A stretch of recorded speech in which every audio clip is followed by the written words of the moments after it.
¿Qué tal, alumnos? A continuación hablaremos acerca del Estado como divinidad y su religión, ¿ya? Acerca de la religión del Estado. Entonces, recordemos que a través de este curso hemos tratado de ser majaderos respecto de lo que es en rigor la política propiamente tal, ¿ya? O sea, que el objetivo, el afán de la política siempre es dotar de legitimidad a la clase gobernante. ¿Ya? La política, si usted lo analiza, no es necesaria, no tiene ninguna justificación científica, no tiene ninguna justificación económica, no tiene ninguna justificación en cuanto a las vidas de cada quien. Nosotros, los seres humanos, desde que nos levantamos hasta que nos acostamos, nos regimos por nuestro propio poder central, que nuestra mente, que se proyecta a través de nuestra conducta, y sabemos que debemos regirnos por ciertas reglas, que esas son, digo, es la ley, que es natural. ¿Ya? O sea, sabemos que no podemos ir por la vida matando gente, robando, porque existe una ley, ¿ya? Que no es lo mismo que la legislación, que la legislación puede sacar 70.000 regulaciones, que son regulaciones en el fondo de lo que es la acción humana. 70.000, por ejemplo, en Argentina tienen como 70.000 regulaciones respecto de una actividad económica, y que eso no sirve para nada, eso no es ley, son obsesiones, son inventos políticos como para poder siempre lograr la legitimidad, ¿ya? Eso ténganlo claro.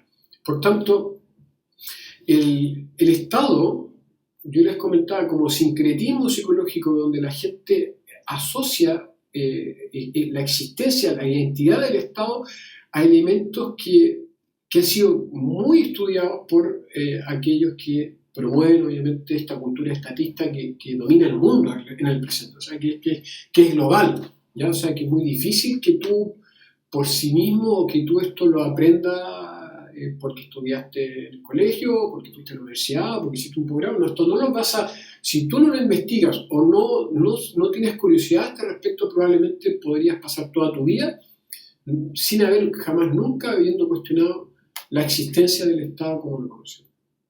¿Ya? Entonces, ojo con eso.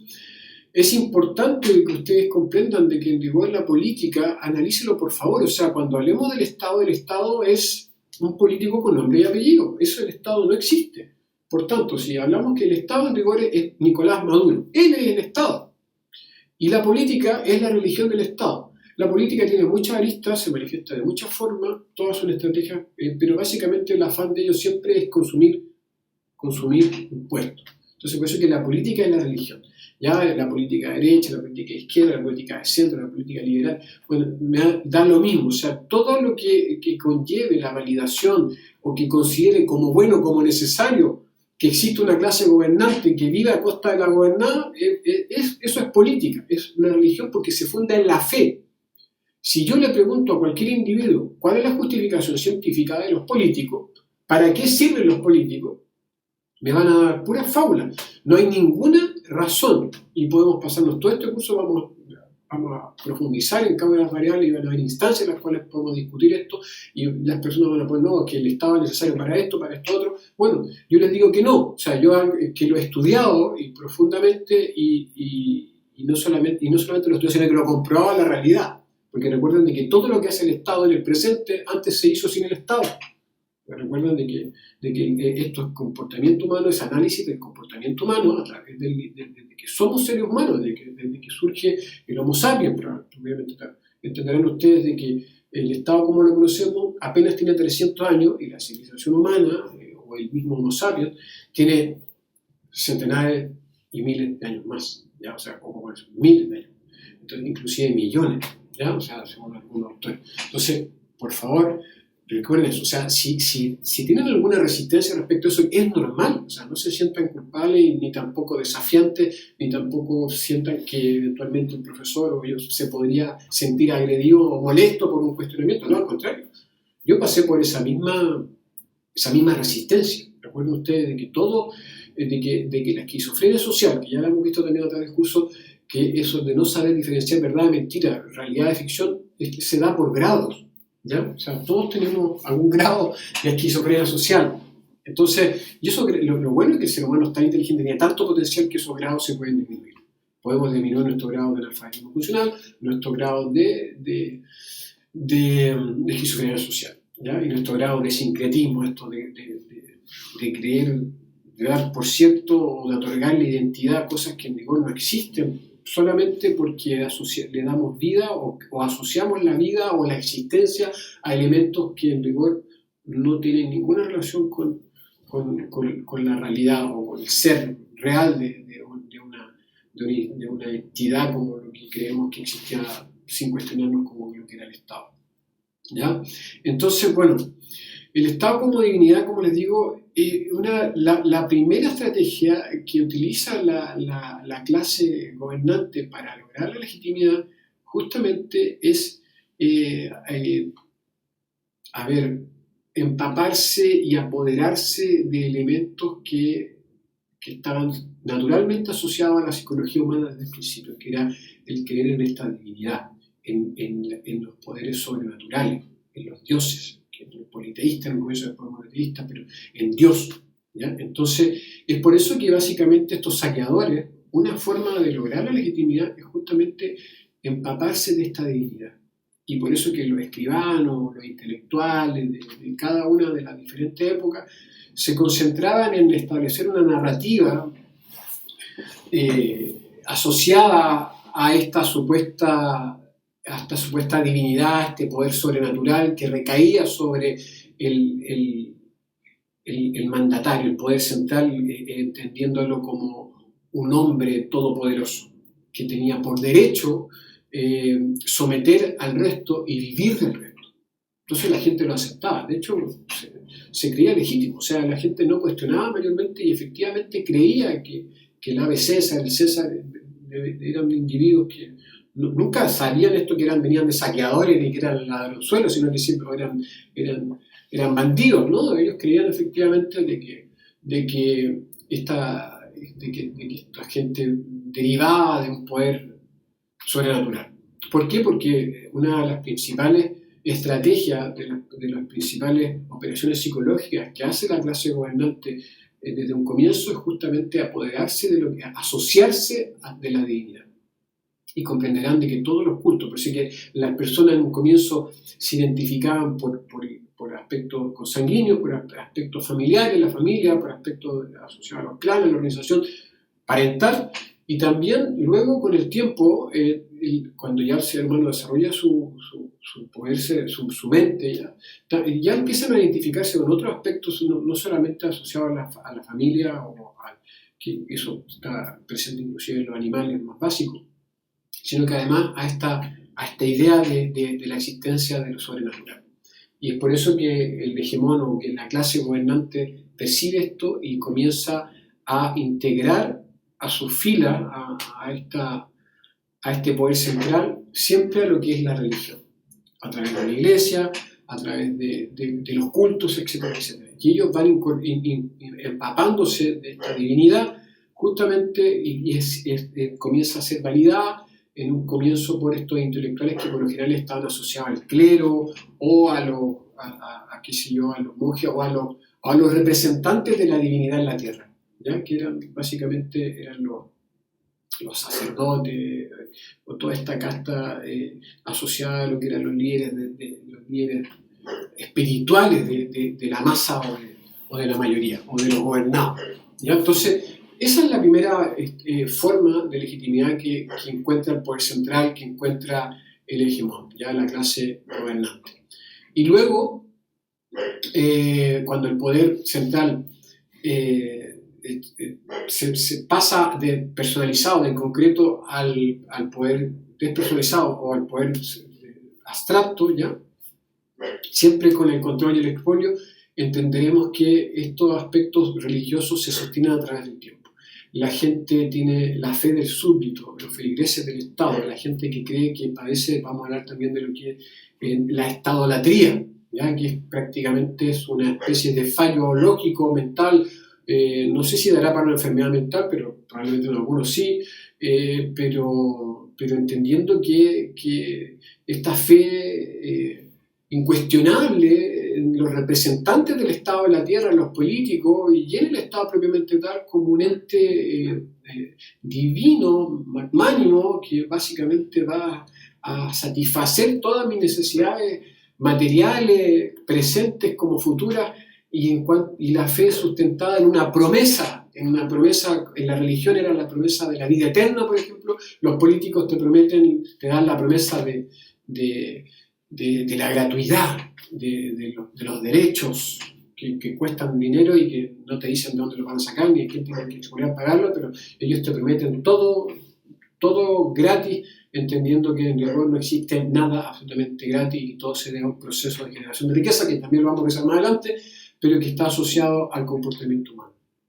Y eso básicamente ellos saben, no pueden no saber que no es así. ¿Por qué? Porque recuerden ustedes que existen solamente los medios políticos y los medios económicos, o sea, vivir a través del fruto de tu trabajo, el fruto del trabajo ajeno, y claramente cuando ellos te hacen una promesa de que tú también vas a vivir el fruto del trabajo ajeno, no es posible, porque eso no es permanente, solamente es permanente para unos pocos. Por tanto, jamás, nunca, toda la sociedad, todo un país, toda una ciudadanía va a poder vivir de bienes políticos, porque ni siquiera, porque los billetes, el papel moneda, el dinero fiduciario, que básicamente el dinero que inventan, que falsifican los políticos, no sirve para nada. En los países como Venezuela ustedes lo pueden encontrar en las calles, o inclusive llega a valer más el papel con el que se fabrica el dinero que el dinero propiamente tal, porque el dinero, en rigor, no es un lenguaje de intercambio, que además debe ser aceptado y que solamente se funda en cuanto al intercambio de bienes y servicios, ¿ya? O sea, no tiene un valor per se. Por eso yo les explicaba, si ustedes le ofrecen $100 millones por irse a Marte, con la condición de que esos $100 millones deben llevárselo allá, bueno, ¿qué van a poder comprar en Marte? Nada. Si el dinero en sí no tiene ningún valor. Lo que tiene valor justamente es el intercambio de bienes y servicios que la mayoría de las personas vive, subsiste a través del ofrecimiento de lo que es capaz de crear, de lo que es capaz de desarrollar, de lo que es capaz de mejorar, en el fondo de su conocimiento aplicado, de artesanos, de personas que son capaces de mejorar los indicadores económicos de una pyme, o de aquellos que son buenos trabajando en soldar, o en construcción, o en enseñar, etc. O sea, la mayoría de las personas subsiste a través de ofreciendo servicios personales. O sea, yo los invito a que hagan el análisis de cuántas personas viven de lo que es la explotación de bienes naturales, ¿no? Eso también es parte, está monopolizado por el Estado también, o la clase gobernante. O sea, la gente común y corriente, los gobernados, vivimos prácticamente de lo que son nuestras propias capacidades. Nuestros servicios son personales. Y a lo más, algunos de nosotros vamos a desarrollar algún emprendimiento, alguna empresa donde probablemente podamos otorgarle trabajo a otras personas que van a intercambiar su tiempo por nuestro dinero a través de una colaboración en alguna etapa, algún ciclo de lo que es la producción de un bien final para poder ofrecer, etcétera, etcétera. Eso también lo vamos a hacer más adelante, así que ahí van a poder comprender probablemente cosas que ahora no se entienden mucho, ¿ya?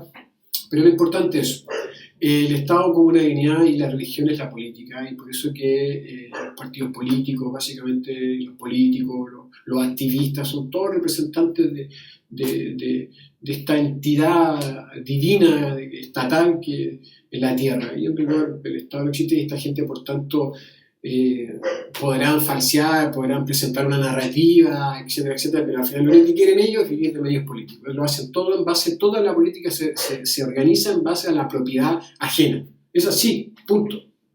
¿Ya? ¿Por qué? Porque no sería para nada atractivo si la política implicase que, claro, servir al prójimo, pero sin ningún tipo de recompensa económica. Simplemente, como ocurre en algunos países como Suiza, donde 150 personas trabajan para el Estado y nadie se carga la política, porque en el fondo lo van renovando a cada rato, y prácticamente la gente que postula debe ya poder subsistir a través de su propio trabajo.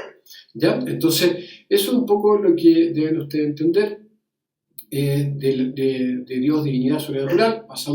Eso es la simbiosis con el poder central personalizado, ¿ya? Y por eso que esto, si bien ha variado con el tiempo a través de la despersonalización del poder central, pero se sigue sosteniendo esto de la fe política, porque la gente cree en el Estado por un acto de fe. No hay ninguna justificación científica, económica, social, de ningún tipo, ¿ya? O sea, no hay ninguna justificación para que gente se meta en la vida de los demás porque se le da la gana, porque ellos creen que es correcto, o en rigor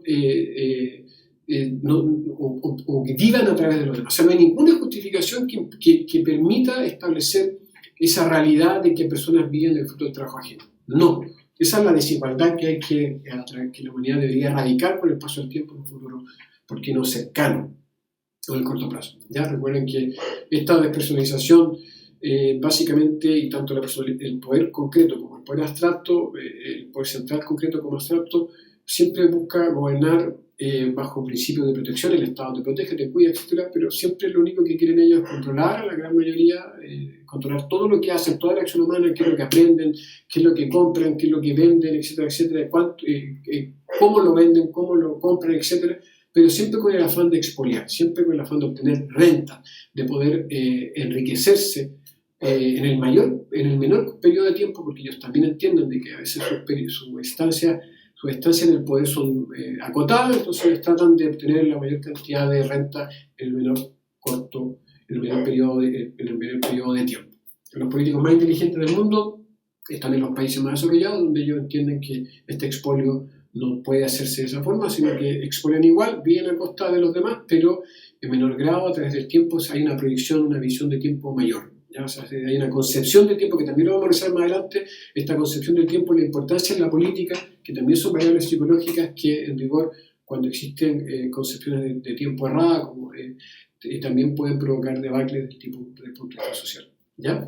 Así que eso un poco en cuanto a lo que es el Estado como trabajado, como presentado culturalmente, educativamente, a través de los medios, como una especie de divinidad, como que el Estado vendría significando algo necesario, algo bueno, algo que existe para ayudar a la gente, cuando en rigor es un artilugio, es una abstracción donde se esconde una clase gobernante que es parasitaria de la gente que supuestamente dice ayudar. Ellos dicen, claro, es muy tremendo negocio ayudar a alguien con dinero ajeno, ser solidario con dinero ajeno, y además, en la pasada, hacerse millonario.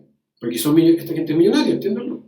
Son millonarios, ¿ya? Sin haber producido nada, sin haber generado ningún tipo de riqueza, sino solamente habiéndola consumido respecto de los verdaderos generadores de riqueza, que son la ciudadanía, que es la clase trabajadora, que es la clase emprendedora, que es la clase empresarial, que no genera valor o que no genera riquezas por un privilegio de ley, por un decreto de ley, sino que simplemente porque otorga un buen servicio, donde la gente voluntariamente le entrega su dinero, intercambia su dinero por algo que ofrecen estas personas que son benefactores sociales, son los que dan trabajo y son los que le dan valor a la sociedad, y que sin ningún tipo de coacción la gente le intercambia su dinero por el bien o el servicio que ellos ofrecen, ¿ya?